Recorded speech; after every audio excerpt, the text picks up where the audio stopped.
What we're going to do here is dive into a really powerful story, one that kind of weaves its way through 3 ancient psalms. It's a story about getting stuck, making the same mistakes over and over, but it's also about finding a way out.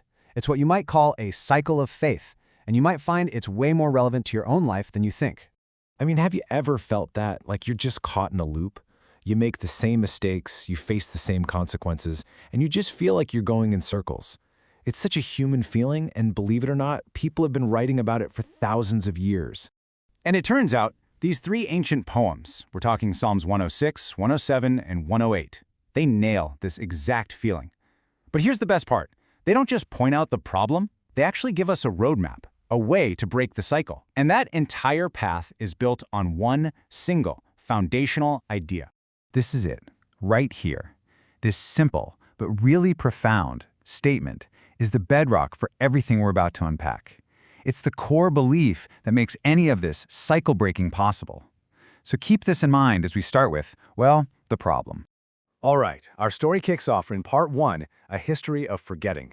This is all laid out for us in Psalm 106, and it's where we see exactly how this whole cycle of mistakes gets started in the first place. So, the psalmist, he looks back at this epic 40-year journey of Israel, from being slaves in Egypt to heading to the Promised Land. Now, after being set free by mind-blowing miracles, you'd think their gratitude would be set in stone, right? But that's not what happened, not even close.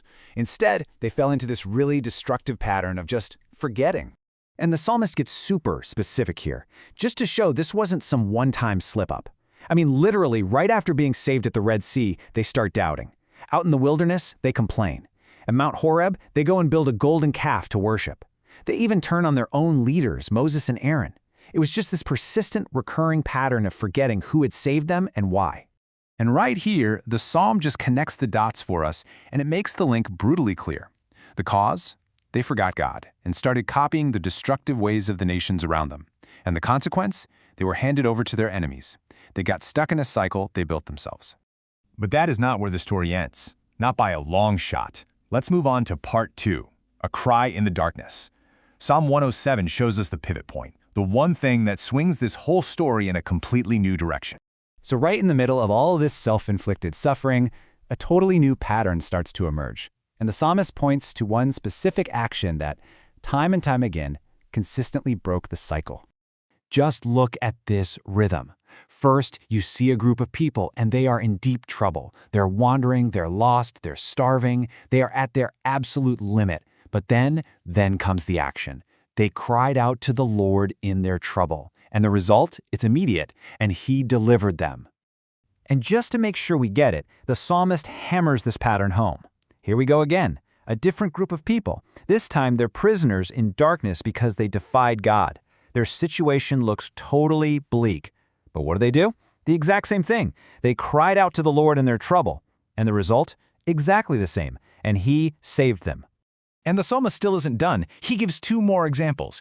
You have foolish people who are suffering because of their own bad choices, and you have sailors who are literally about to die in a massive storm. But in every single one of these cases, it doesn't matter how they got there or how hopeless it looked, the pattern holds true. They cry out, and God rescues them. This brings us to the real heart of the story. Part 3, a love that rescues. We've seen the human problem, we've seen the human action, but now we have to ask, why? Why does this pattern work every single time? Well, now we get to look at the divine reaction. And this is the central contrast of the entire story. The whole problem started because the people forgot. The solution is possible because God remembered. He remembered His covenant, His promise. So their rescue wasn't based on their ability to remember, but on His faithfulness. This quote from Psalm 106 just gets right to God's motivation. It wasn't just some, contractual thing. When He heard their cry, the text says, He acted out of His great love. It's this enduring love, the same love we heard about at the very beginning, that is the engine driving the entire rescue. So all of that brings us to the final stage of this journey, part 4, a song of confidence. Psalm 108 takes everything we've just learned and basically transforms it from a history lesson into this powerful declaration for whatever comes next.